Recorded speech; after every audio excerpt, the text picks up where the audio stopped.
places now, we still come across places now where there's a relay station, and someone will say, well, that's where the old programs were sent. You'll go there. Someone will be there and there'll be nothing there, but they'll say, no, because we sent all the programs to place X, which you would never think about looking. Then you go there, oh, stuff here. Oh, no, we need to get this. Can we have this? Yeah, send that back. And then we'll bring it back to the UK. And obviously, time allowing, we'll catalogue it. Obviously, there's something coming. I think fans will be very happy.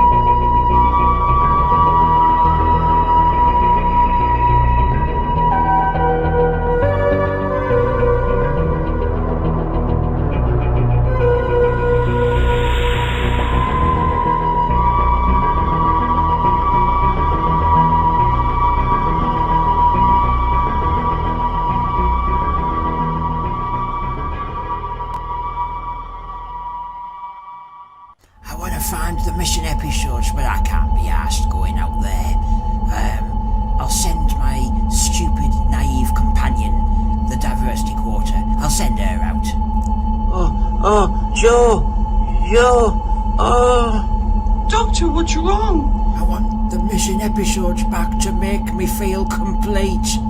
They'll look a bit like this. See if you can get some for me and some fags. See you, love.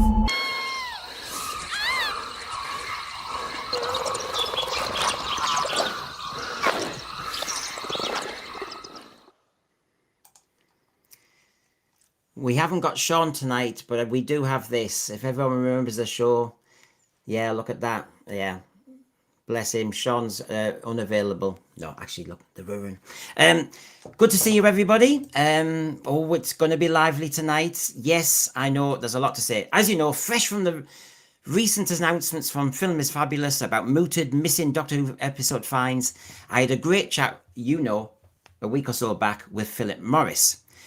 I've obviously then followed up since, and this is what this is all about. I've had him on so many times now that I'm going on holiday in a week's time, and while I'm away, there's going to be some more cliffhangers, but there's some cliffhanger specials, and one of them is with Philip Morris, so look out for that. He's certainly been a friend of the channel, but tonight is all about this, my follow-up on the response to the show from some of our viewers, and with things that needed more detail and clarity. So here we are tonight with round 2. But we also do have updates from Film is Fabulous too, so stay posted throughout the show, because we are all keen as mustard, aren't we?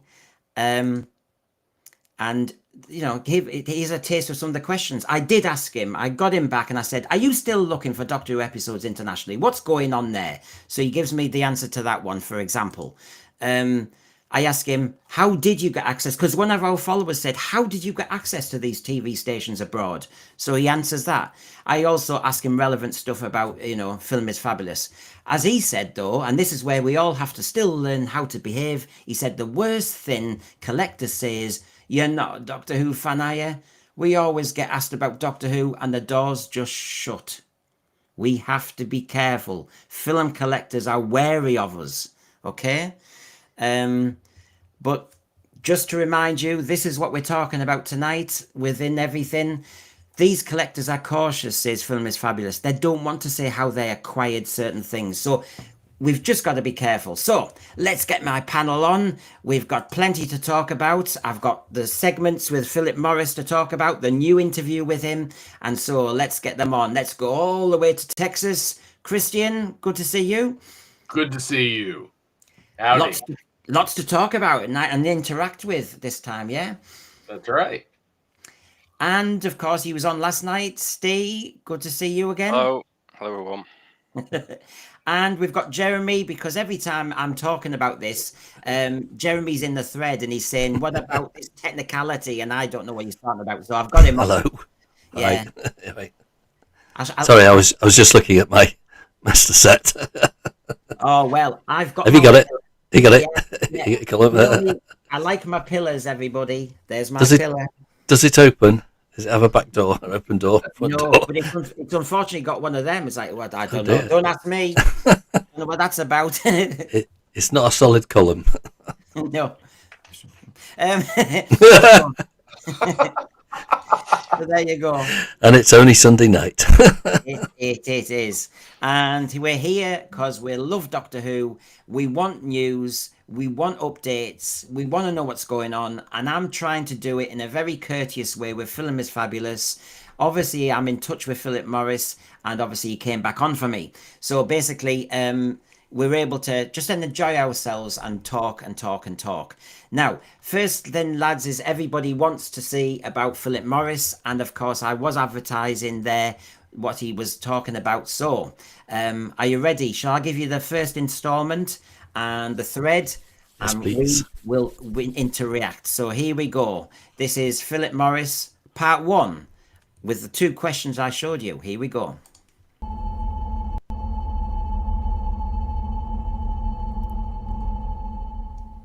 With all the stuff that you're looking for abroad, Yeah. are you still looking for Doctor Who, or is that dead and buried regarding internationally searched? I wouldn't say so. No, I wouldn't. I would always keep that window open, especially because of the way programs used to move around. See, one of the things that I do, I collect a lot of the program logs from television stations, and the way programs used to move around was pretty crazy. So if you can imagine, batches of programs sometimes would move to a station that hadn't really bought, but they were sent there in transit, basically, to be moved somewhere else, that things are still there. But I always believe in keeping your options open. You know, it's very easy for someone to go, oh, there's not... I'll tell you a quick story. When I first started the hierarchy of Doctor Who, and I was told, oh, well, boy, all been done, nothing to find, you know, I don't know why you're doing this, you know, and I've since found out that they'd done very little. And once I did the due diligence and started sinking down, I thought, well, I'm going to go to these places and I want to find out for sure.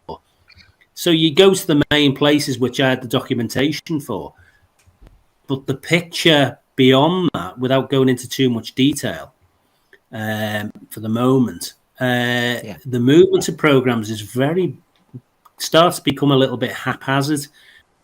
It's basically, you know, we bought these programs, but while they're going there, can we send these because it's cheaper to send it in one transit, if you understand. You've got to take your head away from Doctor Who and just to think movement of programs. If we've got a batch here and they've paid to see these, but now that's expired, well, let's get it sent on to this other place, although they haven't bought it, and then we can get it sent from there with a batch of other stuff, if you understand. Because you know, it sounds as though now you've done an amazing retrieval of Doctor Who already, and you've got other things that you do. Yeah, but that's just a very small example of the stuff that we do, really. Yeah, a very small example. But the system that recovered Doctor Who is absolutely stays. You know, you've got to remember, even, you know, that places now, we still come across places now where there's a relay station, and someone will say, well, that's where the old programs were sent. You'll go there, someone will be there, and there'll be nothing there. But they'll say, no, because we sent all the programs to place X, which you would never think about looking. And you go there, oh, stuff here. Oh, we need to get this. Can we have this? Yeah, send that back. And then we'll bring it back to the UK. And obviously, time allowing, we'll catalogue it. So you keep your options open, absolutely. So before I move on to the next one, any thoughts, lads, so far on this? Because this is just, I've used this segment first because this is asking him direct about Doctor Who. Obviously, we're going to talk about Film is Fabulous tonight as well, but this is just like an opening gambit. So your thoughts, Jeremy? It's all very interesting. And it's nice to know that there are places that they haven't looked and then I'm looking for to see if there are any episodes of anything. Yeah, I mean, I was amiss not asking him when I had him on before. So when a few people in the thread asked me, I thought, oh, look, I'm going to go for it. By the way, Garbage has explained his internet connection was as it sounds. I had a decision to make. Do I record him? He's not very available, or you know, I think we can all cope with it. I think I get the gist of it. Christian, what are your thoughts so far? I always find it remarkable that it comes back to bureaucracy. It's at point A.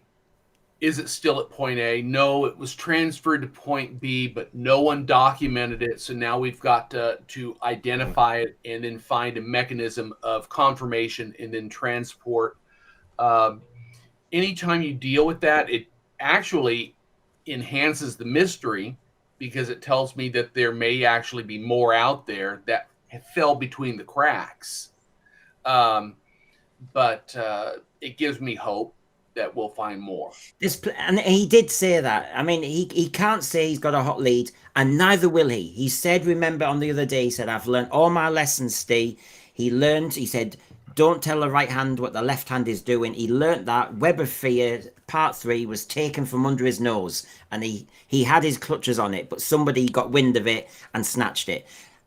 So the point is, he doesn't tell anybody. He's never going to tell me that sort of level. He won't tell me which country he's going to next for obvious reasons.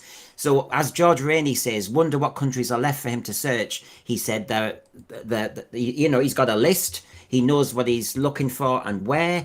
Obviously, he can't tell anybody, and that's common sense. But Steve, I find it exciting that, do you know, in the end, he talks about these relay stations and all the rest of it. It's going to be a bit of potluck. It's going to be, what the hell's that there? And that's what my hope is. Never mind what Film is Fabulous is doing.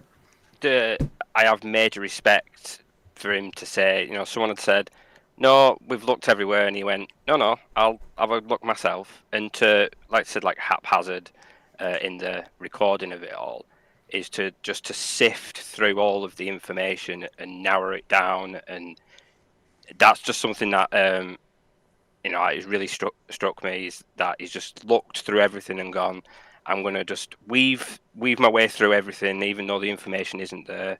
Maybe it's somewhat like educated guesses of the logic, you know, as he gets more knowledge of how these things work.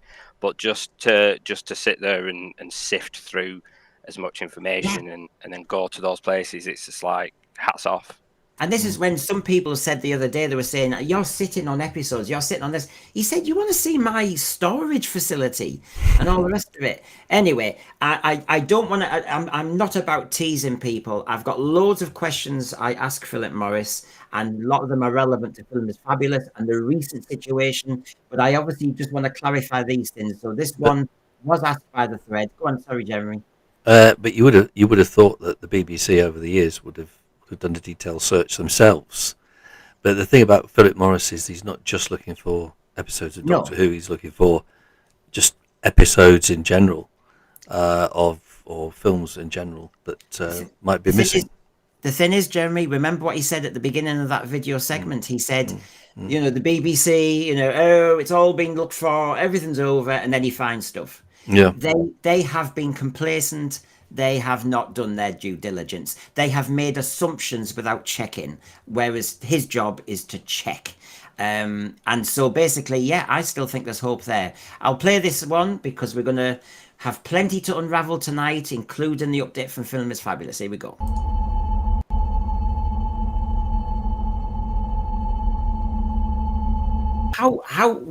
How do you manage to get allowed to approach these TV stations, for example, abroad, to actually have access to their material? Why are they allowing you to do that? Well, the main reason that the TIER exists, Television International Enterprise, exists, is a lot of television stations have to digitize their content. So during that process, we supply the machinery, basically the machinery, some of the expertise and some of the personnel to assist in that. So you could get a station where they've got, you know, sort of 25,000 pneumatic tapes and some are damaged, then they need the expertise to know how to repair those tapes. You can't just put them in a machine, they have to be cleaned. We have to... So there's a lot to it. It's also about the station's content. You know, As I say, their own content. Our main mission is to assist with that, and obviously we help with the cataloguing of their holdings. Also, we do that because we're a company that's well established now for doing those sorts of things. We've got a good name for those, that sort of work overseas. So that's just the update on what people asked me to ask about. Now, I just want to throw a few things in the item. Come in, panel, when you want. Maybrick says here, has anyone asked the estates of people such as Dennis Spoon and John Lucarotti if they have any missing material? All I can assume, Maybrick, is when you talk to Film is Fabulous, and like I said, I'll update you because they keep me in the loop. They've sent me photographs, etc. And I'll save the names tonight, not to tease, but because I just need to respect the process. But basically, they're talking to the estates of ex-TV producers, people who were in the building, who, for precious reasons, might have a certain tape, a certain this, a certain that. So my assumption, Maybrick, is, I dare say they have. That's where you go. The Holy Grail is people who've worked for the BBC on Blue Peter, on various programmes, may hold and prize 1 or 2 episodes of something. And so, I think that will have been established. Jeremy, I think it's all to play for. And I think, unlike Jeremy in the past, when Sue Malden in 1982 in the winter special, on the Zygon front page of the magazine, discussed what had gone missing. We've now gone 40 years later, and these collectors are a lot older, so therefore it becomes much more pertinent now, doesn't it? Yeah, it's much more tricky now. But as I say, I'm not sure that Dennis Spooner or John Lucarotti would have copies of film prints. I know that Ray Galton and Alan Simpson, they had pneumatic video copies of Steptoe and Son for their own reference. And those were recovered and put on digitally remastered and put onto BBC Two for repeats, and that was from the early 1970s, 1970 onwards. So I'm not so sure about Dennis Spooner and John Lucarotti. But I would have thought these film enthusiasts now are on the money, and they know that you've got to check out everybody who's worked hard. It's going to be now between film collectors and whatever episodes can be found in TV stations around the world. And I say that includes New Zealand, Australia, as well as Asia or Egypt, etc. and whatever. Now, David Hardin here, I seem to recall that 10th Planet episode 4 was returned, but was in bad shape and couldn't be recovered. Now, I've got more on that later, because I've got a show that I think I'm going to schedule for Tuesday night. Everybody look out for it. Simon Lydiard from Scarborough Magazine had at the time looked at all the rumours of who was hoarding, who had taken various episodes, and the situation was very different then. And the 10th Planet Part 4 is referenced and talked about as existing. So that's an interesting one to link for Tuesday night, everyone. When the time comes, says, Philip, they will announce something. Let it be a surprise to fans. He's gonna, all the way through the programme, advise us just to be careful. You'll be very happy with the announcements when they come, says Film is Fabulous. Christian, your thoughts when you heard part 2 from Philip? Well, I like to know that it's a part of a broader mission. He does have a job to do in terms of film recovery and restoration. So this is a part of a broader panoply of duties on his part. And I think it's actually very kind that he's willing to commit mental energies as well as physical energies to identifying Doctor Who in particular in the midst of the broader picture. A part of my thoughts actually go to the fact that anyone who was in the BBC at the time, there could people that were not on the record that may have found access, not there, but even in any of the stations to which it was distributed around the world, who, for whatever reason, personal or otherwise, absconded discreetly with an available copy of something. And how you'll identify them and then get those back is a big question. Well, you've just said it. I'm going to segue. Oh my God, I'm on the money tonight. I have got Philip Morris, and we get into lovely details. But can I say, he's a bonus for you, everybody. Listen to what Christian's just said about, tracing people who worked at some part of the BBC and what they'd. Right, okay, then. I know one person called Simon Anthony. He used to come on your show as The Contrarian, and he was a video editor. Now, I've snipped this out. Listen to what he says. Listen to the names. Early 70s. Here we go. The Terror of the Autons, Ambassadors of Death, and one other tape which Ian Levine had managed to get from America, from Canada, from a bloke who wanted to watch Doctor Who and had got a Betamax and who had recorded a transmission that had been transmitted on a U-matic from a university just over the border. That U-matic was a 525 colour copy that had been converted from 625 to 525.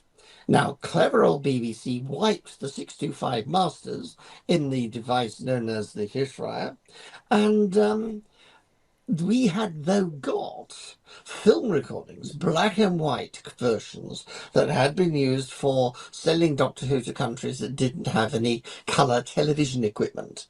And that meant that we had the story was complete, but no colour.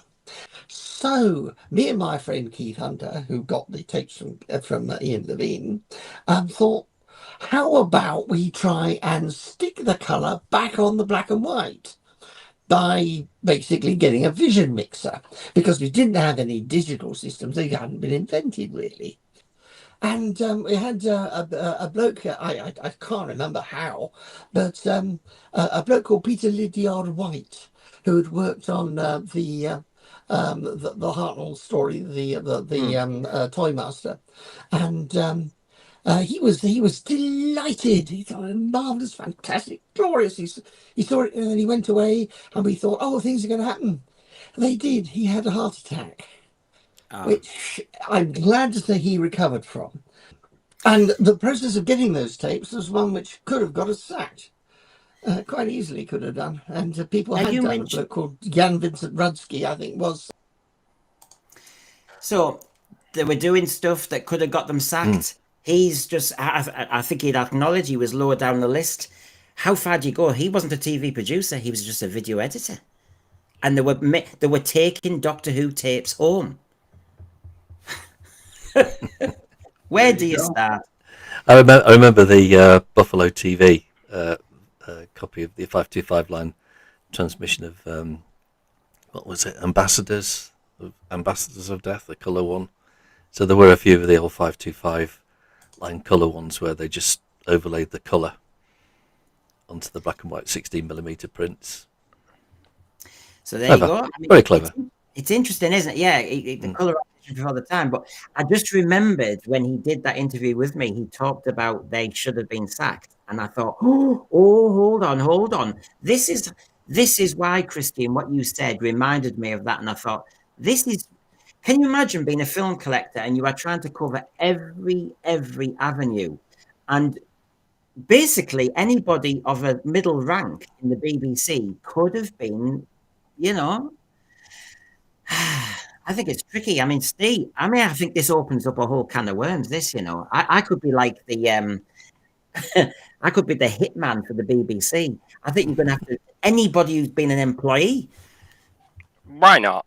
Just, you can't know until you ask. So it's, I know, like you say, like there's so many people, but until you can say, no, I asked them and they've said no, or I broke into their house and had a look around and whatever. I don't condone that. just putting that out. That was a joke.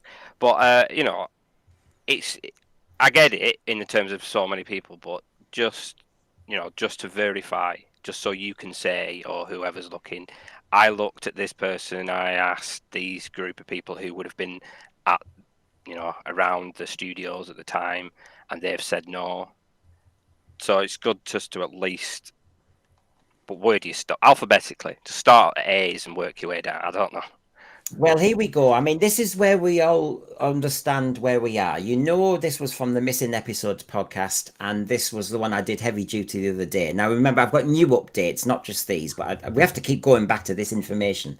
We are aware of several collectors with several episodes of Doctor Who that are missing from the archive, that are in private collections and with former industry professionals.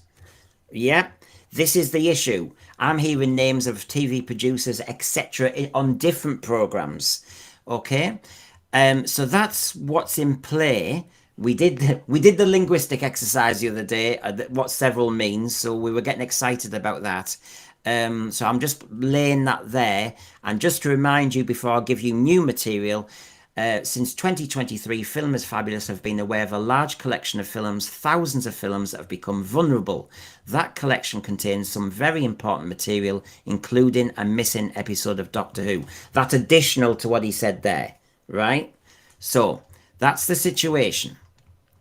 And just to remind you of this, since October 2023, Film is Fabulous have returned almost 100 missing, rare and superior condition prints to the BBC archive for preservation purposes.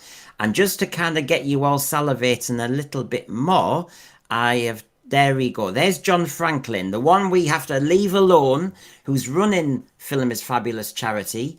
And the lady on the left is the new Sue Malden. She's head of BBC Archives.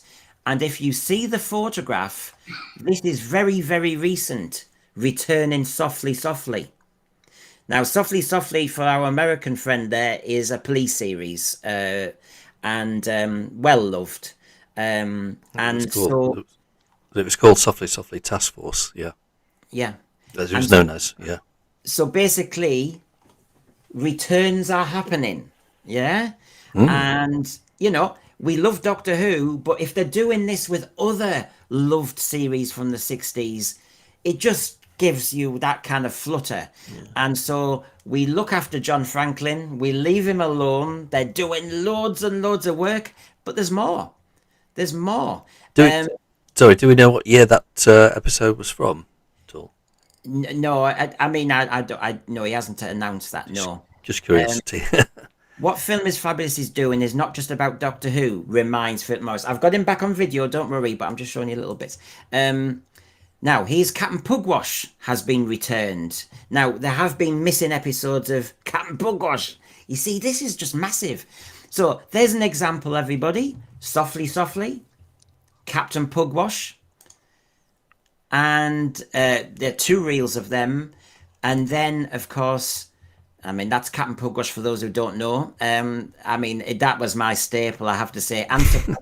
Absolutely loved them. I loved the cardboard animation. It's like Mary Mungo and Midge with Richard Baker and all that. Right, anyway. And there you go, just for everybody just to get their heart warmed again. And he then has a reel of Top of the Pops. 17th of April, 1969. Wow. And here comes the problem, folks, because as he said, John Franklin from Film is Fabulous said that has the vinegar syndrome problem. And this is the other issue. And of course, you seem to know a lot about this, Jeremy. I just know I have to keep saying vinegar. Yeah, it's when you open the can and you get the smell of vinegar. It means that, you know, the print's degrading a bit. But it could still be viewable, and you just extract that information. You just scan it on one of these machines and get a digital copy. But you've still got the original print. You can just keep that back in the archives. Yeah. So you see, we have to be patient because Doctor Who will get its turn. Some collections are more vulnerable, you know, we've just got to allow them to save everything, retrieve everything, archive everything, restore what's necessary, and return what's necessary. And I think that, you know, that serves its purpose. So it's very exciting, isn't it? They've mentioned early Avengers. I've shown you Pugwash, Top of the Pops there, Softly, Softly. So I'll just a reminder, and then we go back to Philip Morris, everybody. I'm just trying to balance this off quite properly. So if you go to www.filmisfabulous.org.uk, you can make a donation if you want. I saw Stephen Braddock mention that he's given a monthly donation. I certainly will be. I haven't got around to it yet, but I certainly will be, because of the fact that he's also talking to me as well, which is good, and he's also doing good work. So there you go. That's where we're up to. Reminders, obviously there's something coming. I think fans will be very happy. They wouldn't put the information out there if they didn't. And remember, they didn't want to mention anything yet. And can I just say to people who are possibly in the thread, I've seen people typing on my YouTube comments and saying, oh, I wonder if November the 23rd, because it's such a great event for Doctor Who, they'll do the announcement then. I get no inkling, neither does Philip Morris, and anything I'm hearing, they don't care for an arbitrary date in Doctor Who history. They care more for a collection. They care more for a sensitive treatment of collectors. That's the bigger picture. We might know November the 23rd is important, but it's not really important, is it? It's an arbitrary date. So I am not holding any sway with a November the 23rd announcement. And I've got one question for Philip Morris later that you'll see, when I said he was rushed to announce things when he wasn't ready either. And we've got to really be wary of that. So it's interesting. Very, very interesting. So let's get everything set up. One more warning from Philip Morris. When they've got something to announce, I don't think anyone is going to be disappointed at all. Okay? So let's get back to the questions I asked Philip Morris. And in this section, how long can we expect the process to take between identifying a lost episode and it being broadcast or put on Blu-ray? And I also asked, what was the condition of Webberfee and the Enemy of World? Did they need lots of work? And then we start to build up to Film is Fabulous. So please interrupt, panel, if you want to come in on something he says. I mean, we can stop and read, here we go.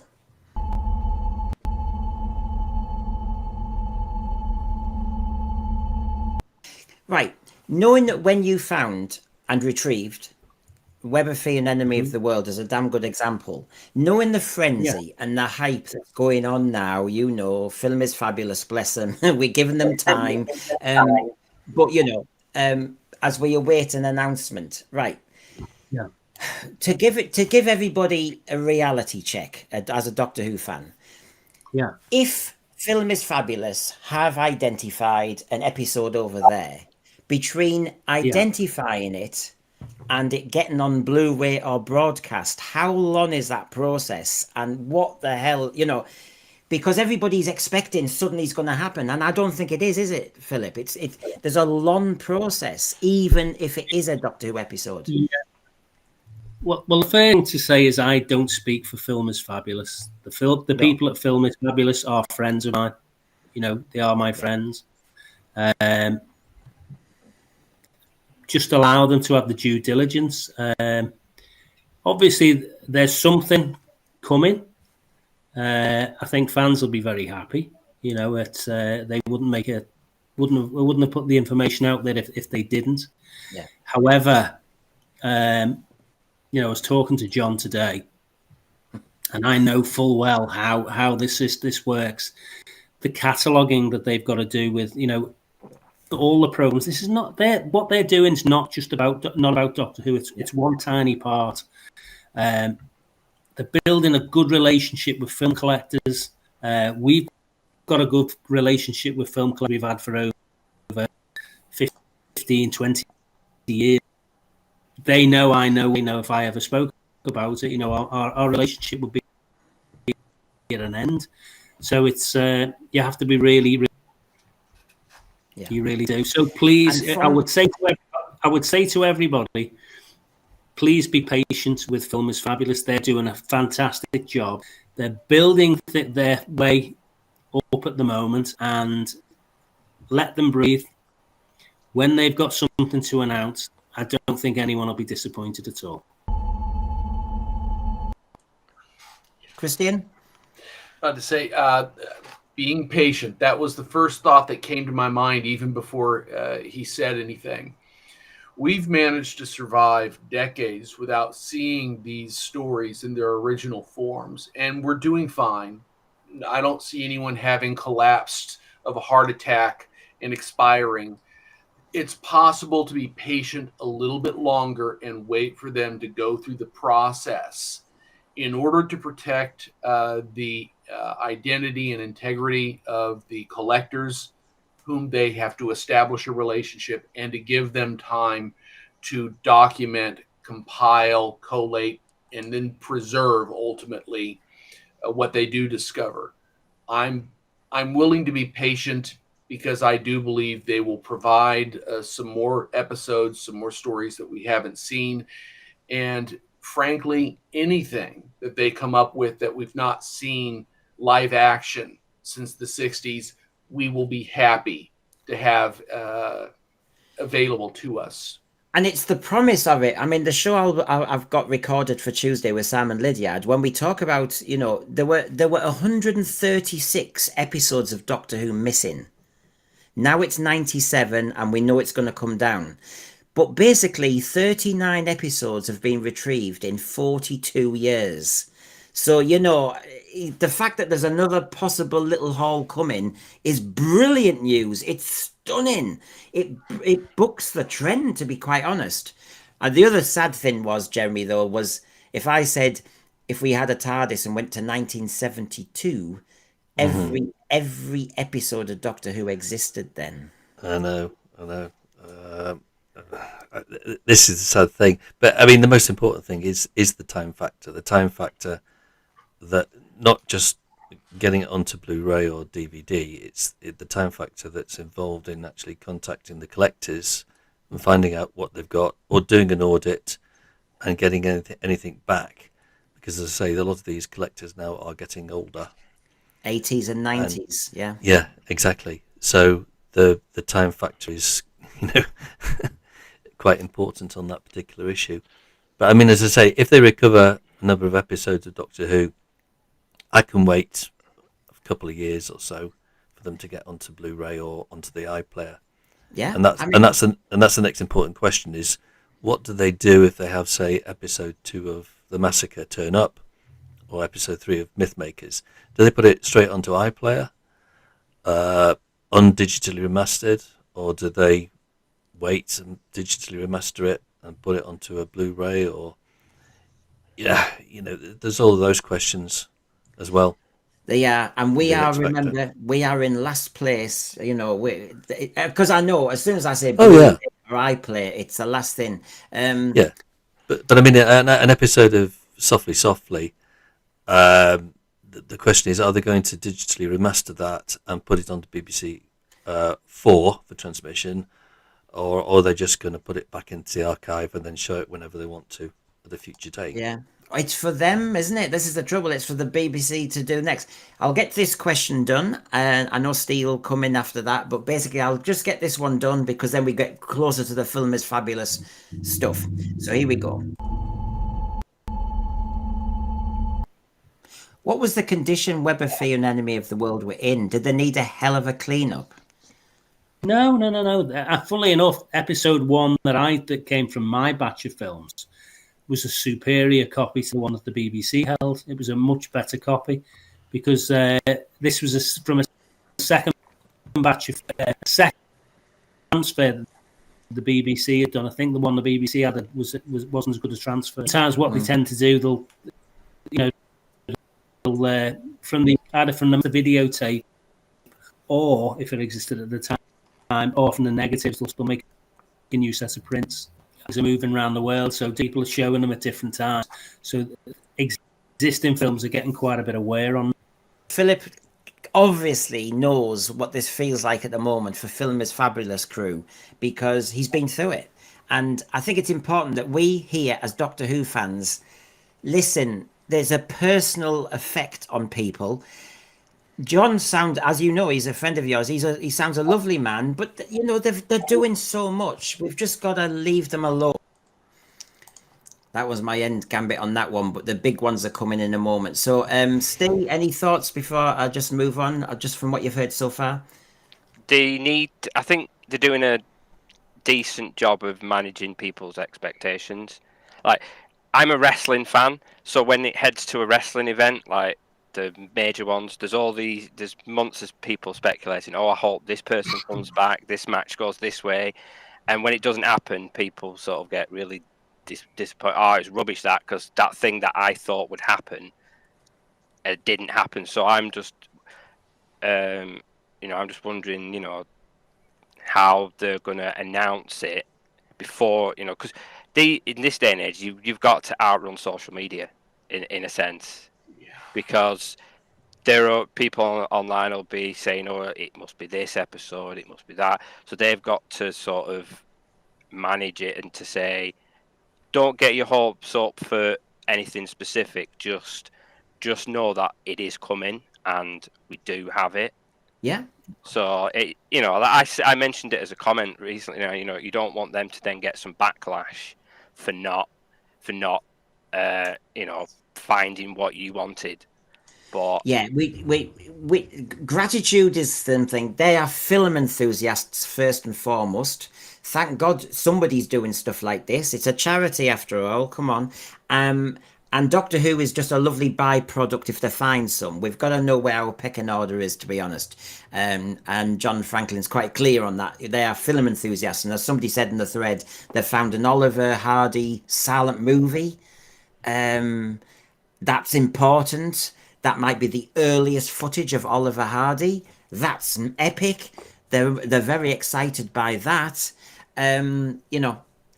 There's excitement for fans of lots of things, from Softly Softly, Captain Pugwash, Avengers, Simon D, Doctor Who. They're doing a good job. I'm sitting here quite happy actually. I don't think that if they put it on iPlayer, as soon as they've got it digitized, as soon as they can get it on iPlayer, I don't think people are going to be like, oh, well, I've seen it now. I won't buy the Blu-ray or the DVD.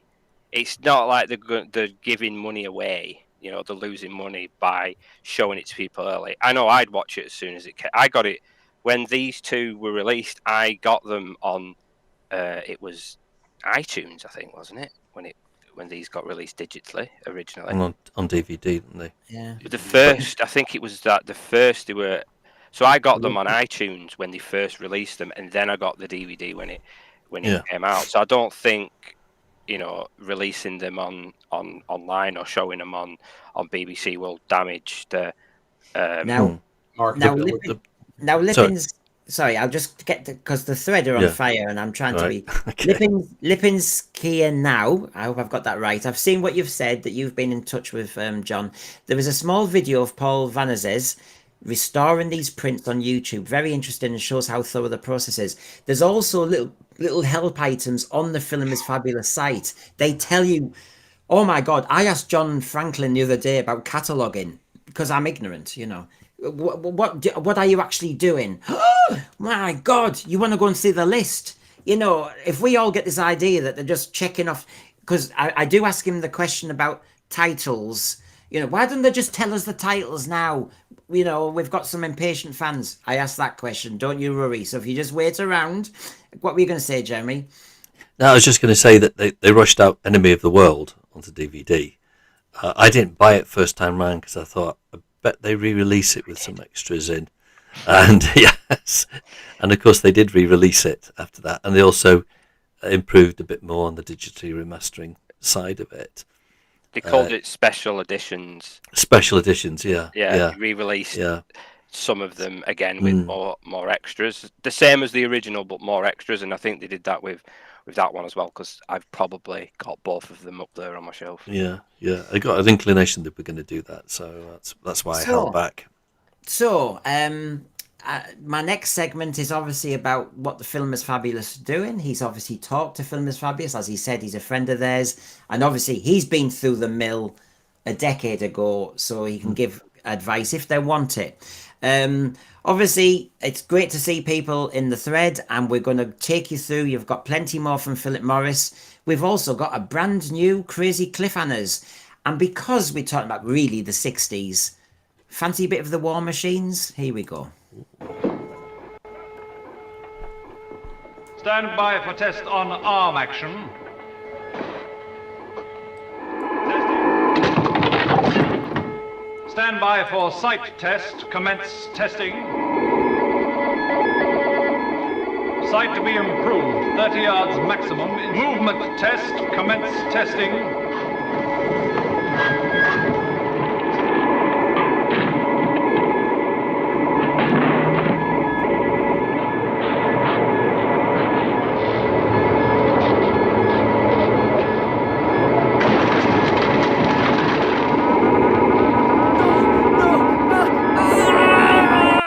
Put down your weapon.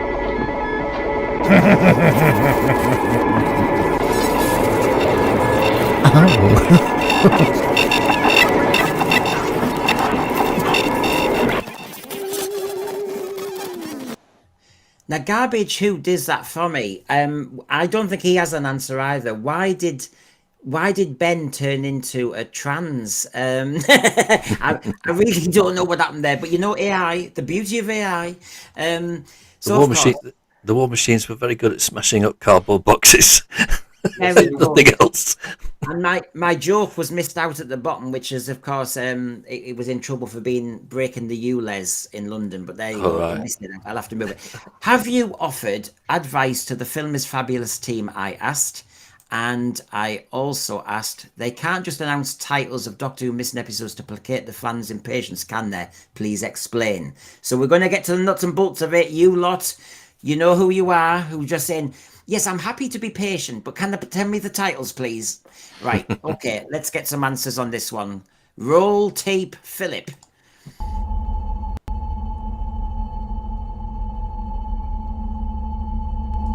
And I trust and respect your friendship with them. Never would push on that one. I want everyone to understand that. The other thing is, I've thankfully, Philip encouraged me, but I've talked to John very briefly, and the stories he told even in that short phone call, I just thought, oh, look, they need, as you say, time and space. Yeah. It's a bigger picture, as John was very honest about. He said, Doctor Who's not my priority. There's a lot more going on. Yeah. Yes. There's vulnerable collections. There's people who are ill. That it's only just become a charity. They've got to sort out their tax situation. There's so much to do other than just placate Doctor Who fans. Well, the thing is, their heart's in the right place, especially John's heart. He's a film lover, as I am. I'm a film lover too. What he's undertaken, he's a lot to do. Please give them the space that they need. When the time comes, they'll announce something. Let it be a surprise to fans. Let's not know everything. We've got somebody there that's dealing with this. Let them. They will come back. They've let a bit of information out, and let it be a surprise. Something will come, and they'll announce it. Obviously, as soon as they're ready, basically.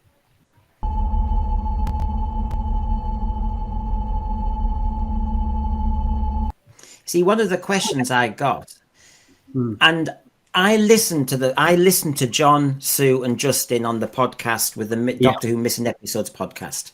And I've obviously listened to John in his 20-minute chat with me, and I totally get it.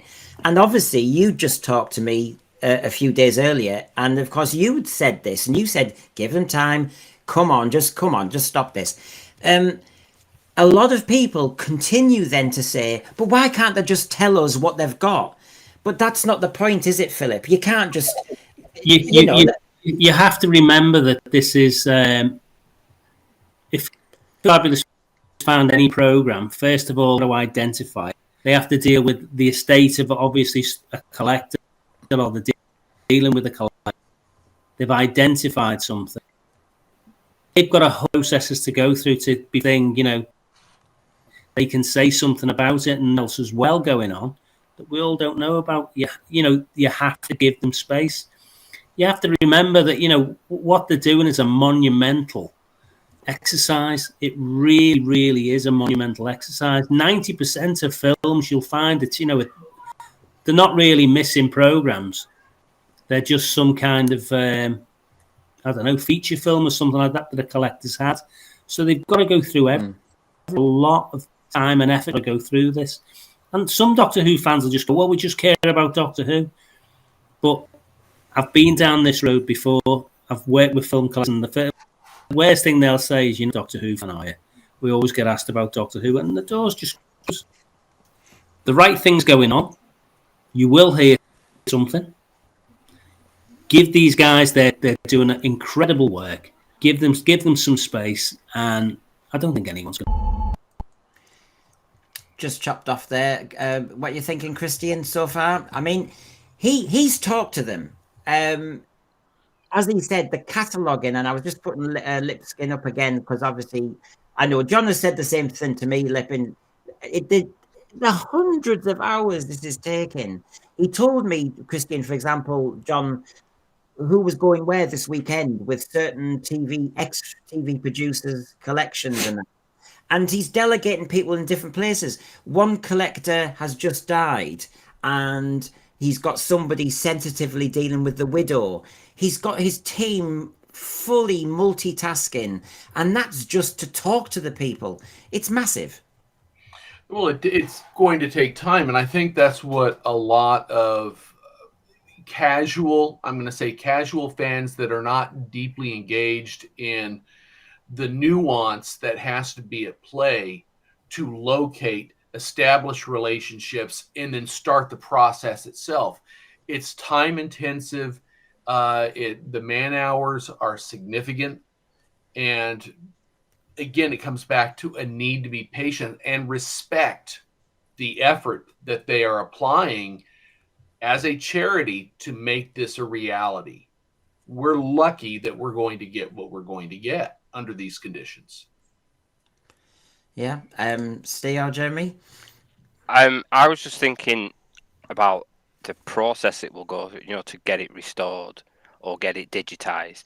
Because as it gets, as it goes on longer and longer, the amount of people that will know how to do it and the equipment, it's going to be fading, and the knowledge is going to be fading. So I think there has to be a process of people learning how to do it. There needs to be people teaching other people, because the people who are doing it now may not be doing it in 20 years. So Film is Fabulous. When you talk to John, you look at the Film is Fabulous website. They're linked with De Montfort University in Leicester, and they are experts on this. And they've got all the facilities and all the rest of it. It's been Film is Fabulous as a charity has got this relationship with De Montfort University, and so I see what you're saying, Steve. But you've got a whole university that's been working closely with them on that one as well. I mean, they may need more volunteers to help them with this process, particularly if they contact more film collectors, and the collections are handed over to be audited, or sift through or kept or whatever. But you're going to have a drip feed of Doctor Who episodes turning up over a period of time. Yeah. So how are they going to handle that?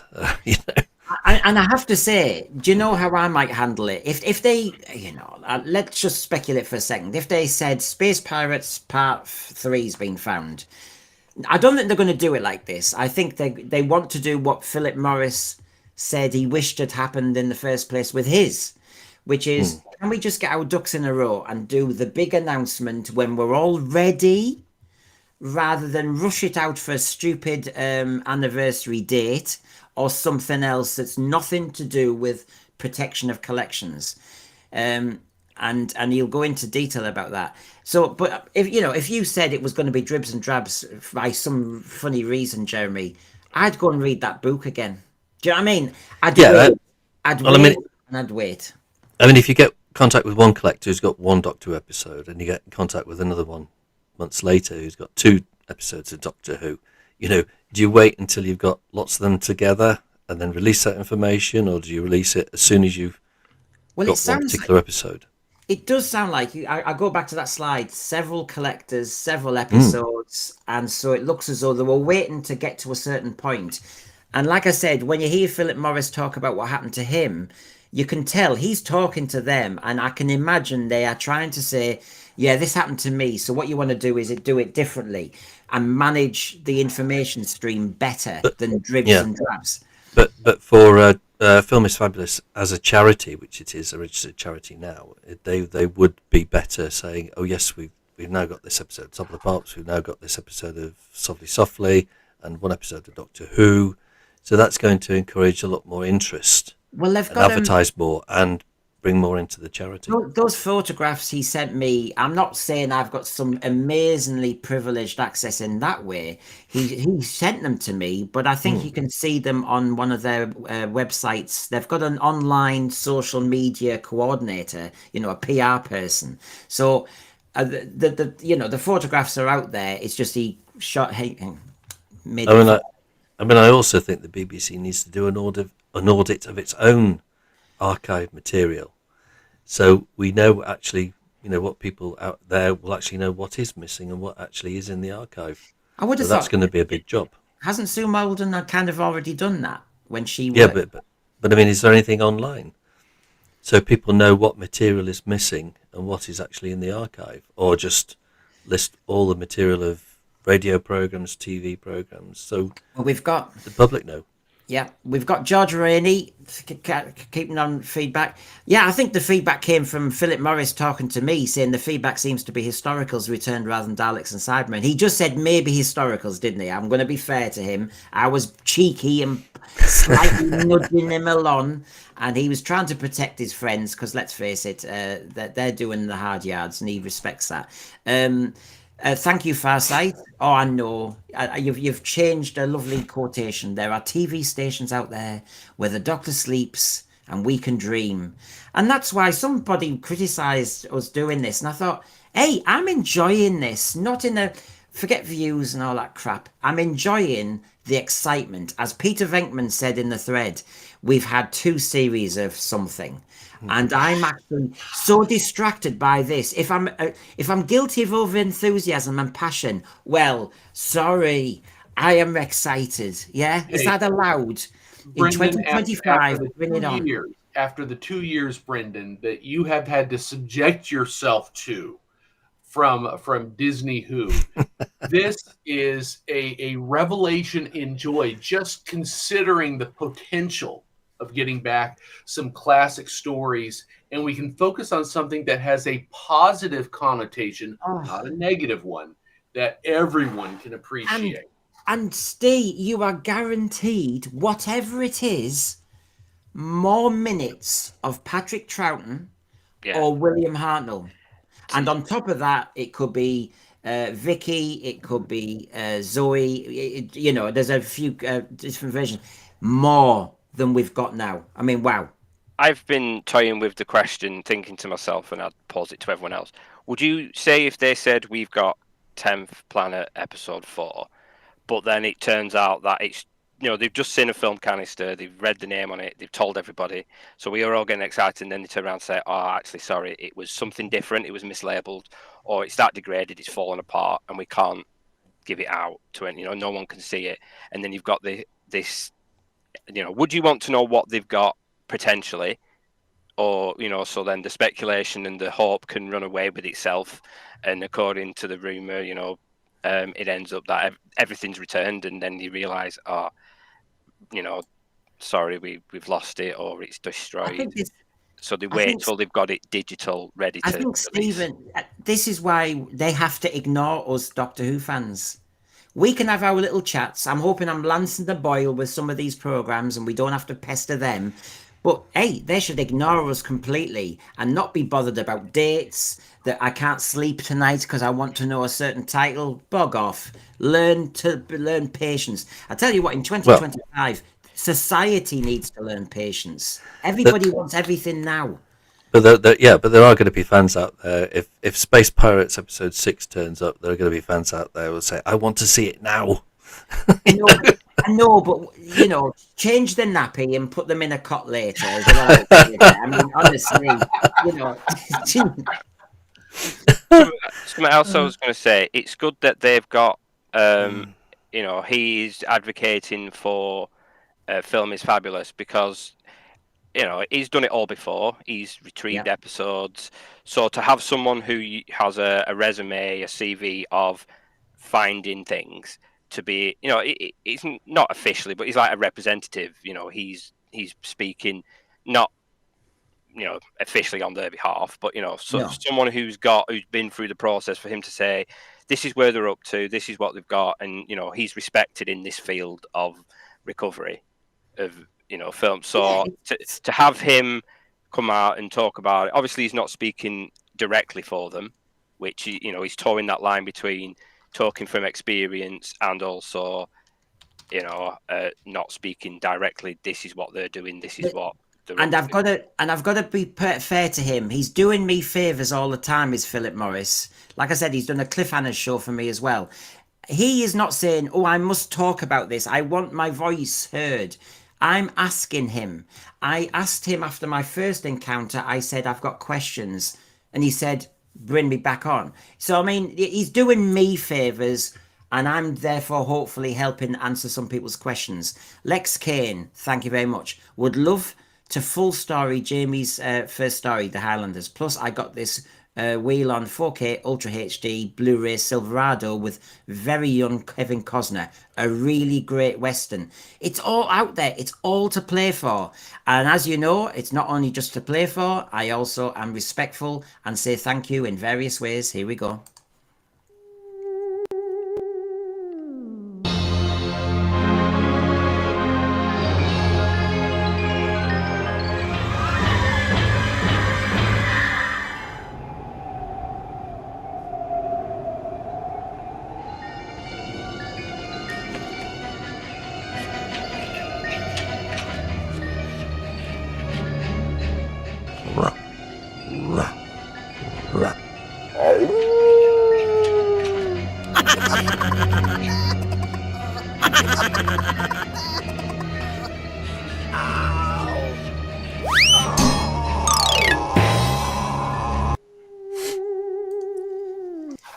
Now, some might argue that wasn't a thank you, but anyway, there you go. I am not going to tease anyone anymore. Obviously, there was more to that encounter, and so I'll go to the section because it jumped in the middle. I apologize for that.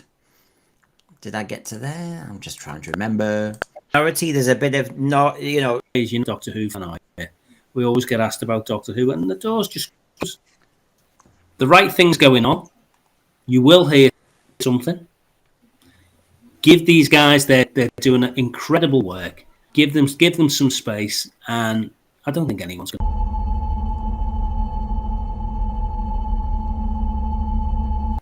to. Does this really take you back to when you were in all this web of fear, enemy of the world? It's been discovered. How did it work at the beginning? When word got out, Philip? You see what John Franklin is facing now, and there's harassment. There's from a minority. There's a bit of naughtiness, out of order behaviour. There's a bit of cattiness, and then there's a lot of people who are just getting very excited and are trying to hold on. What did you go through once what was it like? I first I didn't know what to expect. I thought, great, this is going to go down well. I had how big it was going to be, and it was big, trust me. The big thing for me was, before we'd ever released everything, this Omni rumour started that every single episode had been recovered. The main proponent of this was Ian Levine. He was tweeting out at the time that he hadn't, because we had shipping containers, still do, coming back into the UK that were full of film, and all of a sudden, all our private businesses, he's eating it all about, and it just created this massive frenzy that we could never fulfill what he was saying. Recover every episode, that's just not possible. I mean, to put it in perspective, Enemy and Web were the largest ever haul. Ever really found outside BBC. There's one complete and one almost complete story, so it was that side of it, really, and sort of, I mean, I suffered a lot of abuse online. I wasn't even getting involved in anything, just as John is now, which was called for. What I wanted to do from day one, the idea for us, I wanted to keep a lid on it. I wanted to make sure I'd visited everywhere before we made an announcement, but that wasn't possible because of the anniversary year. And obviously, some things were starting to leak out. You've got to be really, really careful because things, it's different for me now. Now, I keep things, and I learned a lot from that. I certain members of the Doctor Who community, I just ignore. I get the passionate fans. I'm totally behind them. I'm one of them. But also, I'm more measured now.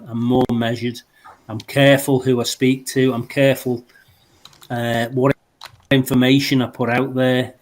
All that sort of stuff, because people sometimes, as John Pertwee would say, delight yourself. Okay. Yeah, as I mentioned to John today, my background, basically, before I became any part of this, I used to work in the offshore oil and gas industry, which I had many jobs. I was, helicopter lots of jobs now, which is quite a tough environment. You're working with a lot of people that, months on end. So I've got a pretty thick skin. I was kidnapped in Nigeria in 2005, 2006. I've been through a lot of things in my life, so a bit of criticism sometimes from some people. It's like water off a duck's back to me. But I think when people start, I mean, I was getting threats and all sorts. People were threatening to stab me. I think my children were being threatened at the time. We know where he lives and we know where he's going to go to school. And I think when it gets to that extent, I think things are, things get a little bit scary, really. I mean, I can look after myself, but when it comes to, your children's like that, yeah. I don't know. All over, I mean, a program, but, again, it's a television program. It's, everyone's working, doing the best, to try and recover what they can.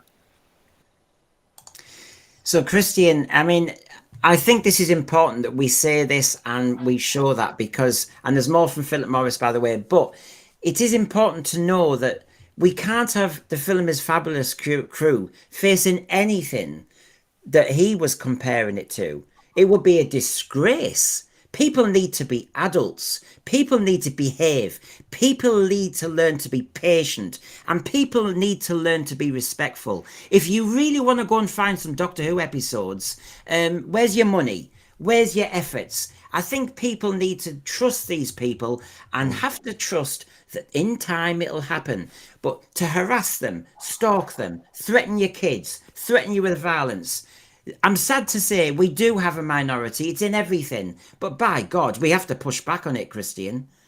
Well, I'm mortified that Doctor Who fans would behave in such a manner. It's embarrassing. It's rather demoralizing. And if they want to trigger a shutdown of anyone interested in preserving these lost artifacts and returning them for the gratification of all Doctor Who fans, threatening the children of someone who's discovered potentially something is not the way to go about it. Be patient. Act like a mature adult. Do they all have to be wearing nappies? Do they all have to receive psychiatric help? The thing is, Christian, he related that to the Omni Rumor. I didn't know much about this Omni Rumor, but yet obviously it needles him because it affected him. Because it's the loose lips angle. And the same happens here with Film is Fabulous. If one of us has loose lips, if one of us just pushes it a bit more and starts spouting forth, it puts more pressure on them unfairly, unjustified. The Omni Rumor, for whatever reason, started by whoever, what it ultimately did is it meant the biggest haul of Doctor Who episodes he suddenly was getting undermined and challenged. His kids were getting threatened, and from other impatient fans who thought, "What you sitting on?" But it wasn't true. And so loose lips are so dangerous in this circumstance, when really, be patient, read a book, educate yourself, and wait. Can you imagine what it would have been like if we didn't have the audio tracks? Yeah. They'd be even more angry, you know. It's crazy, isn't it? I can see people are shocked at what Philip's just said because they maybe didn't know. If you listen to the Film is Fabulous podcast, they've had harassment. They've had threats of violence. I mean, dear God. That's why it's very important to get the information out there quick. So if they find an episode of something, maybe not Doctor Who or whatever, that they say, we've now just found this particular episode. Oh, I know, but so, don't you think, Jeremy, they'll then say, some fans, not us, will be going, well, when's it coming out? The next question is, when do we see it? When is this? It doesn't go away. But for us, we know that it's safe, it's in the bank. Because if they've got the episode, we know that it's going to be taken care of and we'll see it sometime in the near distant future. But I think with a lot of these other episodes of various different programs, it's no good just that being screened at the BFI and then put back in the archives and nobody else can see them. It's better if they actually say, we can make a featurette of this, say, this was a discovered program, we're now showing it again for, it hasn't been seen since 30, 40 years on BBC Four. On the podcast by John Franklin and also on the Film is Fabulous website, they actually talk about if you donate, I mean, fair dues, if you donate, like Stephen Braddock's donating monthly, they will try and arrange events like what you're saying. Yeah. So, you know, it's in it to win it. If we're going to sit on our couch and just say, I want everything brought to me now before Christmas, please. Well, yeah, wish on, mate. I know. I mean, yeah, but I think with a lot of these programs in the BBC archives or in any archives, I think, like you've got with Talking Pictures, they are showing a lot of archive material, which is how it should be, rather than just being sat in the archives and, you know, never repeated. Because you do get a situation where there are some very popular programs like Dad's Army, which are pretty much constantly repeated, which is great. I love Dad's Army. I can watch it till whenever. But, you know, there are a lot of other programs that don't seem to get that full airing or a partial airing, such as Adam Adamant. Remember, it's amazing, isn't it? Because there used to be an argument that the BBC shouldn't be doing too many repeats. Remember that argument? Because we all pay a TV licence fee. Yeah. I know. You can't win, really. But the BBC does show lots of what I would call recent repeat shows. It does, and that's broken the quota. The quota has changed. We all know that. Repeats were much rarer. But the argument has always been, well, people don't want to watch black and white TV. The young generation don't want to watch it. They only want to watch coloured television. So we don't repeat the show them. Just put them on DVD or Blu-ray. I've got Lex Kane here. I've got to always be grateful and thankful and all the rest of it. So there's a question for each one of you in the panel, as well as myself. What is your favourite Classic Who episode? This changes with the wind, but for the sake of argument, I think if I said something around Genesis of the Daleks, in some ways I love episode ones of most Doctor Who of a certain period. But I have to say, Genesis of the Daleks. I don't know if it's because I had the LP as well, and it sustained me all those years before I actually saw it again. But I'm going to say it quickly. One of the Genesis of the Daleks episodes. Christian? Actually, for me, it was Enemy of the People. I think it's no illusion to anyone that one of my favorites remains Troughton, and that was a tour de force having him perform two characterizations in the same story, which is why it stood out for me. Steve? Maybe it's because I had it on VHS, but the 5 Doctors. Yeah. Because I came into the like in UK Gold used to show classic episodes, Omnibus. They used to show the whole story every Sunday. And it was either 5th or 6th Doctor, and I just remember the 5th Doctor era was mine, and we had it on VHS. And there's the famous publicity photo with the waxwork of Yeah. Tom Baker because he was like, just in case. He said he'd show up, but just in case, we'll have a waxwork. And for the longest time, until I read that little, I couldn't tell on the back, the little tiny picture on the back of the VHS. But that would be mine. Okay, Jeremy? Are we talking about favourite Doctor Who episode or favourite missing Doctor Who episode? I think he just said classic, didn't he? Yeah. Well, my favourite missing story was Tomb of the Cybermen, when they brought that back from Hong Kong. And I thought, is this going to disappoint? And it didn't. It really did not. It was fast paced. It was brilliant. I just very love the very sound enjoyable. effects. Oh. Yeah. It's a great story. Well, just before, sorry. Well, I'm just trying to just as we move on from this section, just to link with what Philip Morris said. You can see why I thought it was relevant. You can see what they said on the podcast. We won't tolerate any circumstances of abuse or threats of physical violence, which has already happened. And you've got Lipskin there. Film is fabulous. Will tell us when it is in their hands. And like before, will ask for time and respect. They couldn't be more transparent upfront if they tried. Everything they can say, they will. It was a Doctor Who fan who pushed the agenda in the first place because they jumped on a response on Facebook. So their timelines have been moved once. Are we going to move their timelines again because we're impatient? And then again, I do think behaviour needs to improve across the board. I really do. You know, I'm 57. I think I should act 57. Don't you think? Shut up. I was just thinking, like, we live in a world of iPlayer, ITVX. You know, everything's there. It's sometimes nowadays, TV shows are on before they've even aired. They're online. You can watch it in the morning, or ITVX is that where brand new series starting on Sunday, but you can watch it all now. So I think, you know, I remember watching the Doctor Who movie, TV movie on TV, and I don't remember watching it again. Being able to watch it again, I had to wait until it came out on probably video. I don't think I ever watched it again until I got the DVD.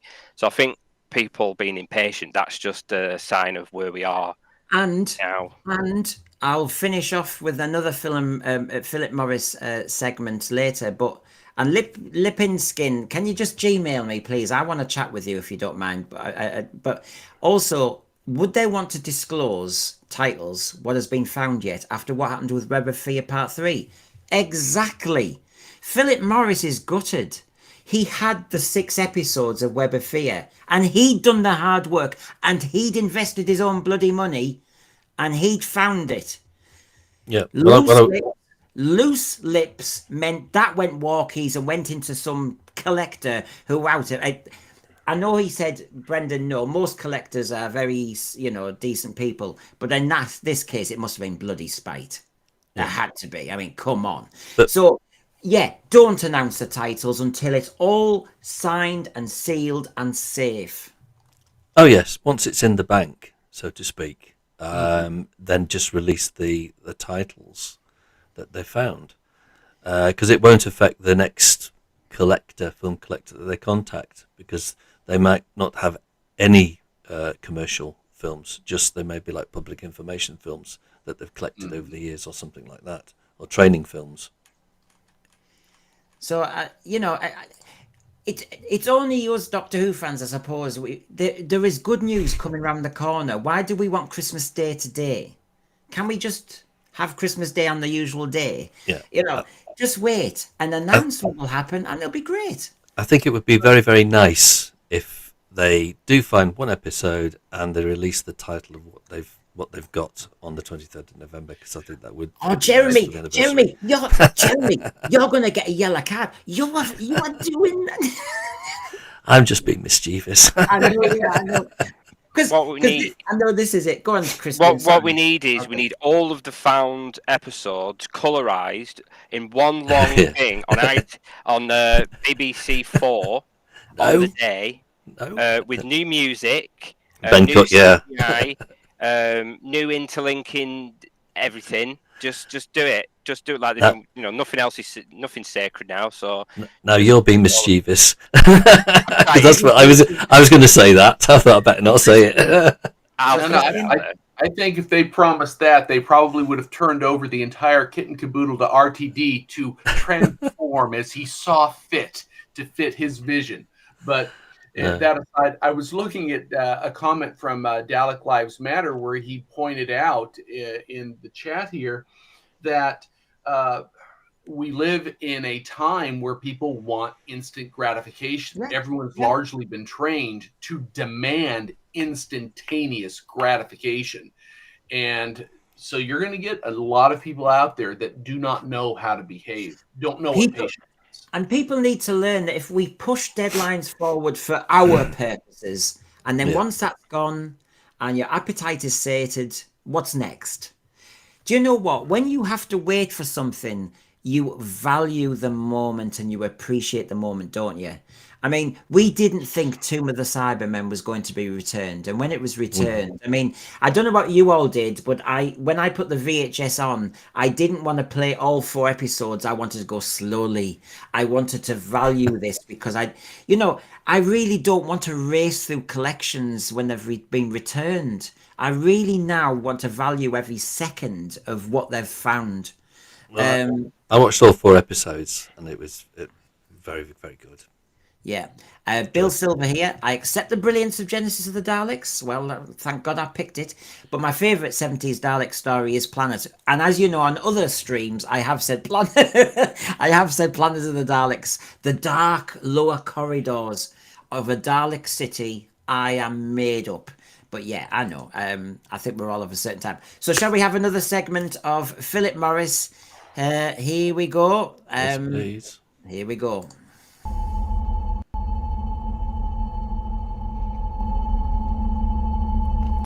From the outside, to me, when the announcement happened and, you know, it all kicked off in the media and all that stuff, and then the Omni rumor and everything, from the outside, not knowing you at all, of course, at that point in any shape or form, it looked like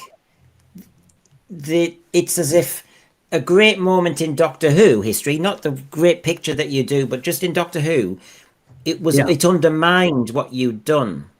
It was almost like a deliberate undermining. From the outside, that's how it looked. Because you think, do you know, as you said, that was a massive hole in Doctor Who.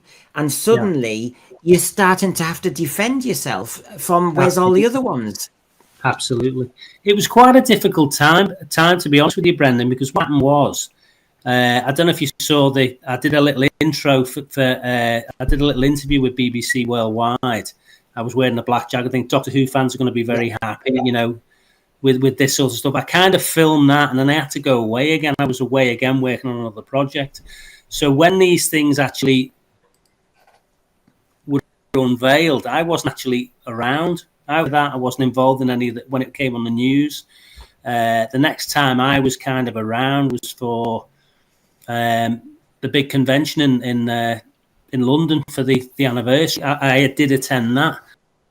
But I was kind of away for all that. And where was I at the time? I think I was in Myanmar. I was in Myanmar when the announcement was made. And it was strange because the guys working with me, we were kind of in the hotel and then on the screen on the TV, because it was on BBC News 24. And it was, everyone goes, that on the TV? And I said, no. That, you know, I mean, I kind of had to kind of push it away. So yeah, sometimes it's a good thing, but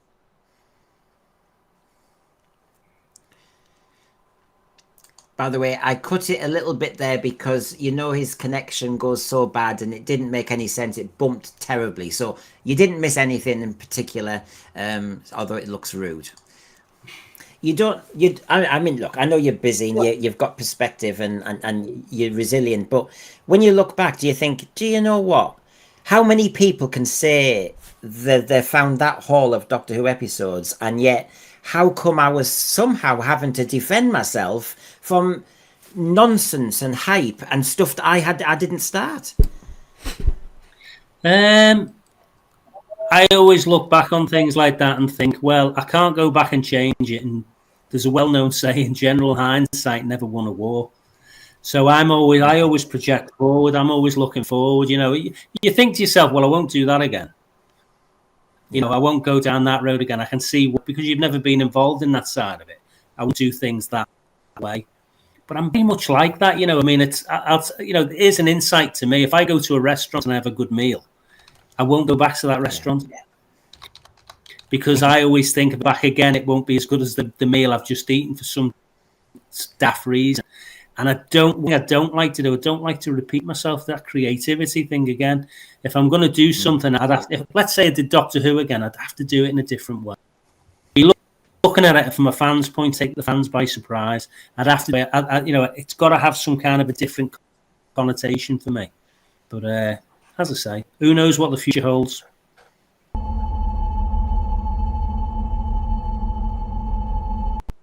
I mean, this is a big one, isn't it? We've been arguing tonight, and I'm blaming Jeremy completely. No. What? About timelines and remember that, you know what I mean. And then, so I had to ask him this question. So remember, you can tell he's talked to Film is Fabulous from all. You know, he's been stabbed in the back. He's got the scars, and having learned from that, as he said, did you notice he said in that section? I wouldn't do, if I found a haul of Doctor Who now, I wouldn't do it the same. And this is what we've got to be wary of, everybody, because film collectors are cautious. They can't stand Doctor Who fans. It's so toxic out there. We don't want people to be wary. You've already got Philip Morris saying, I'd do it different because he's now chastened. Film is Fabulous are aware of that, and good for them that they're going to stay strong and just ignore us for as long as they can. I don't know, Steve, I feel as though we've got to protect them because this is our last great hope. Yeah, I was thinking they're under no obligation to say anything about anything that they're doing.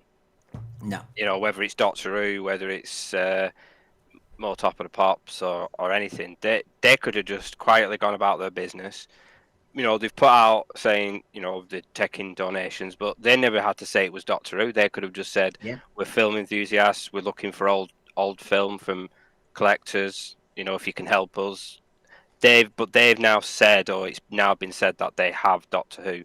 So that's where the floodgates have opened. But they could have just kept quiet and just said, oh no, we're just quietly going about our business. You know, so we have to remember that however carried away we get or whatever we're after, they don't have to tell us. It's nice. It would nice to know, and like I said before, it would stop that speculation or that it getting too out of hand. But they could just keep quiet. So we just have to wait and appreciate it. I remember, it's a bit like, you know, I mean, for example, John Franklin shows me they've retrieved Softly Softly, The Avengers, D-Time, and Captain Pugwash as examples. And if I said, yeah, what about Doctor Who? Shut up. How rude.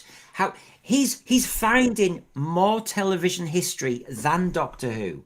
And because of the nature of what he's finding and the TV producers' collections that they're actually rooting through in a sensitive way and a respectful way, you know that Doctor Who will be part of that. You know, you can expect that.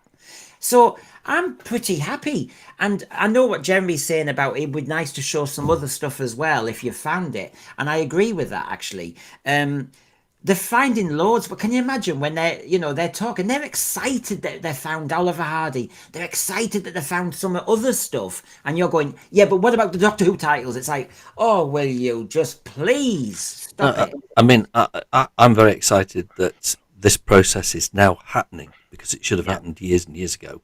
Yeah. And because, I mean, a lot of stuff is going to be bound to have been skipped since that. But I mean, a lot of this awareness happened around 1978 when the Daleks was rescued.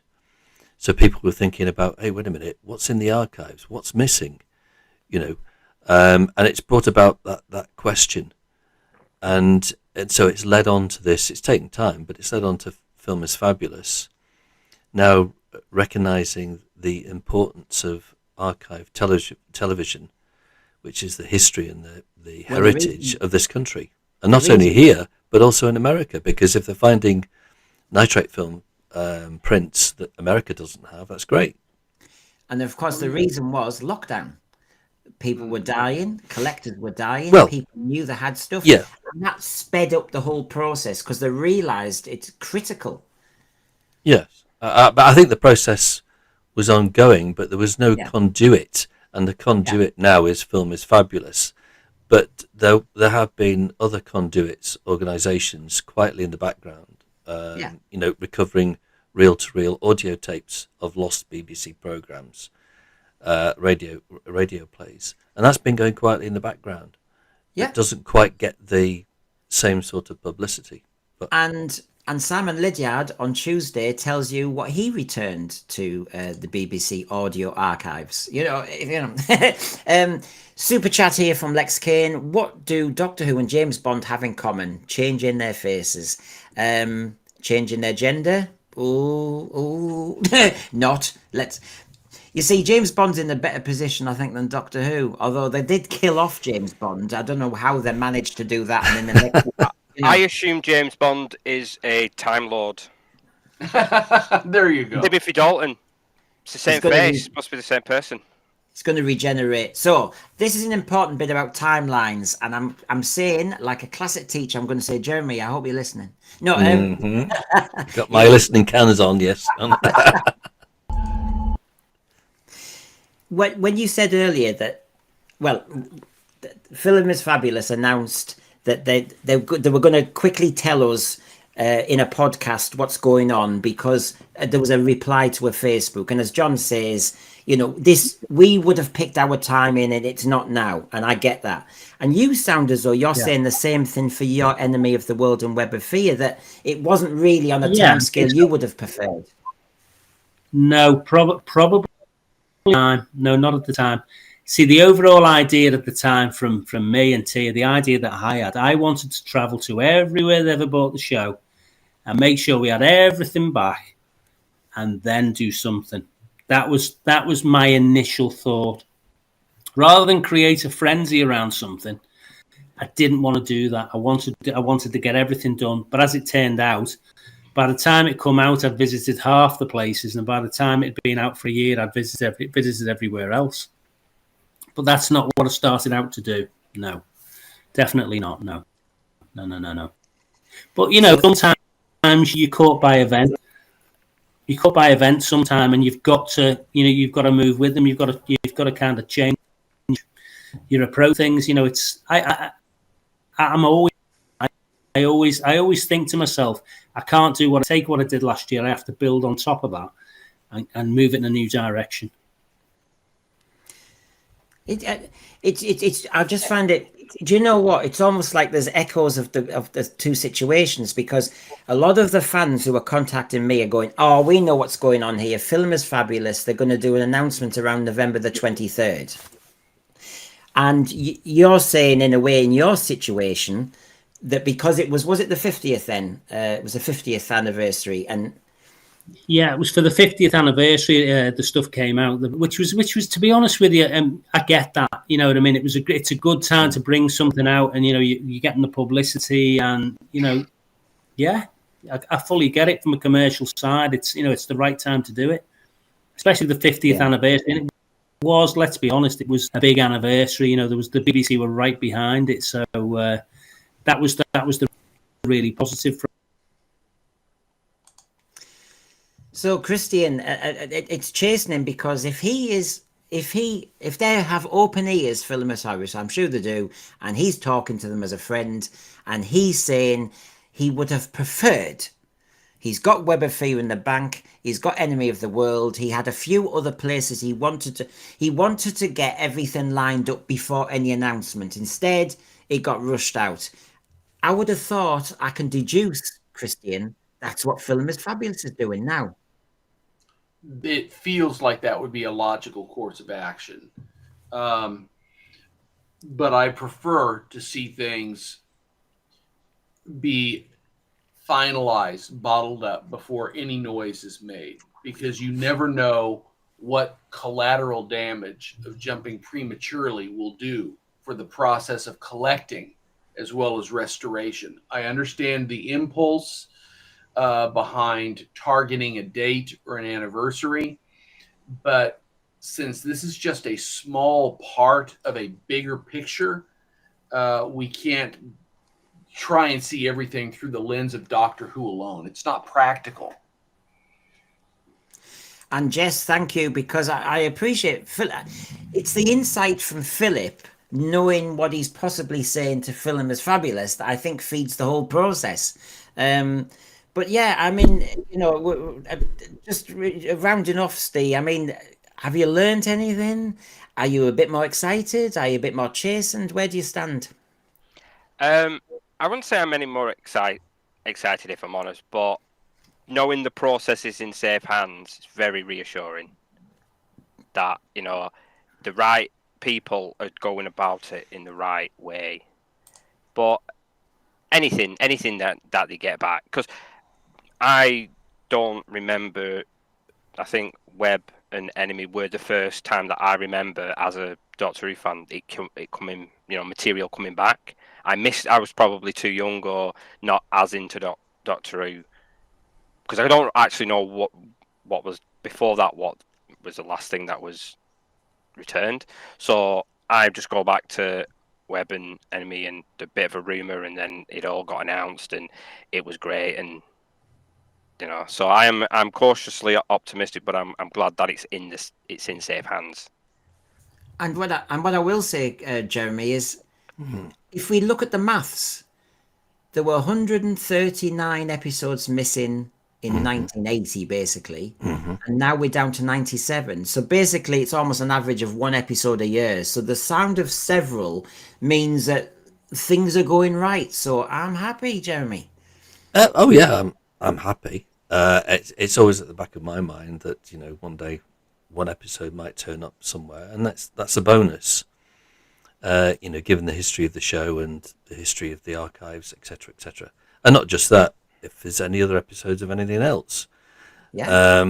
So I'm not selfish in that respect, but it would be very nice if they'd spoken to a collector. A collector said, "I've got one episode, you can have it," and they said, "Wouldn't it be a good idea if we just release this information on the 23rd of November? That would be something to give the fans, you know." Oh no! I'm actually so against it now. I'm actually resistant to it completely. You know what I'm like. But I just think, you know, it's a nice tidbit, should we say? I'm going to be disappointed now if it's not. Sorry. Christian, come on then. I think I'm getting ganged up on here. I'm trying to defend Film is Fabulous. Go on, Christian. Where do you stand? I like what they're doing. I feel confident that they are doing what they set out to do, and I'm confident that they will be able to produce what we would enjoy seeing when the time is right. All we have to do is be patient and let them do their work. I am chastened to a bit in my mind, thinking of other fans comporting themselves in manners that are reprehensible, but I'm very proud that they are still dedicated to the process of discovering, I think, important artifacts of television and film that deserve to be preserved for future generations. And one of the things that I'm grateful for is that we're going to see some of this stuff before a lot of us are gone. Eventually, people that have a living memory of viewing many of these programs during the 1960s, they're going to be gone. There won't be anyone with a living memory to say, I remember that. I wonder if that's still around. It'll all be history textbook stuff. So they're bringing this stuff out while there's still some people around who will remember it. That's gratifying. Well, as Lippin's Skin here, and while I've got the donation page up there, I don't work for them, but I think fair dues, I should advertise them because I think I'm willing them on. Underwater Menace Part 2 and Galaxy 4 Part 3 in 2011. Again, we were so lucky Terry Burnett had them. And then he also has added, if it is he, I apologise, Dalek's Master Plan Part 5 and 10 were found in a former Mormon church. Amazing place. The Oliver Hardy silent movie, I think, was in a Sheffield basement. It's fascinating. Doug Anderson, could Philip have learned from his initial experience and since continued and maybe completed his physical searches and any recoveries will be catalogued and one announcement be made with all titles. You hold on for so long, don't you? But of course you can't hold forever because you've got people like Jeremy to please, and it's like killer. No, but I know I'm being cheeky back. Jethrick, I like the idea of Film of Fabulous is just saying what they've found when they have it in-house and have inspected the material and confirmed it. But honestly, trust the experts regarding timescales. May I say one more thing? They are in private collectors' hands. And the job as a conduit from Film is Fabulous is to work for the collector. And the collector may not want to return the material. They may just want it archived. And that is a possibility. That's another reason why there may be a delay, because they may have seen in front of them Doctor Who episodes, but that doesn't mean we've got a chance to do, as Jeremy said, to show it at some point, because it's not in the BBC's hands, and neither has it been passed to them to use. Money has to come into play. Negotiation has to come into play. Sue Malden has said the BBC are now much more open, no impunity, no kind of chasing people. So that's gone. But they're still very cautious people after the Bob Monkhouse saga. So it's not as easy even as that. It's my collection. I might have got stuff illegally or from a bin or whatever. The point is, it's in my collection. Please will you look at it and archive it for me? The BBC want to show it. Well, hold on a minute. Hold on. There's a few things to talk about first.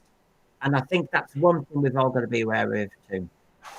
So, well, I mean, even if they have to purchase certain prints, my advice would be purchase them. Mm-hmm. Because they'll only get one chance at it. And that's it. Yeah. No, I agree. I'm just throwing one more spanner in that slows it up, doesn't it? Oh yeah, come and rooting around my loft. And what? You've got a Doctor Who episode in the car. I never said you could show it, And that's the sensitive thing that Film is Fabulous have to do. They don't want any suspicion that collectors think they are just rooting around for rare items or anything like that. They are trying to archive their collections or catalogue them, whatever is the technical term, and they are there to recommend returning it to title holders, etc. But they're working as a conduit, and I think intermediaries, anybody who has to do kind of negotiations, it just means it takes longer. But Captain Pugwash, Top of the Pops, The Avengers, Simon D, to name but a few, and several Doctor Who episodes. I'll be back on Tuesday with a context to all this when people had rumoured hordes of them, and there was talk of the Macra Terror 10th Planet Part 4. Simon Lydiard's got the details, and that's on Tuesday. Thank you, Christian. Double whammy this weekend, and you're a busy man. Thank you, Steve. Double whammy, and you're a busy man too. You've just recovered. And Jeremy, no thanks at all. You've really no. Thank you very much, Jeremy, as well. Thank you for being our lovely devil's advocate. Ta-ta. It's been a Doctor Who show about the good old 60s. I'm not ending with the Who Pets credits tonight. I'm ending with a proper 60s classic cliffhanger, because of course it's Doctor Who. So see you again. Enjoy. Any luck? No, how about you? No. Barbara should be here by now. Barbara?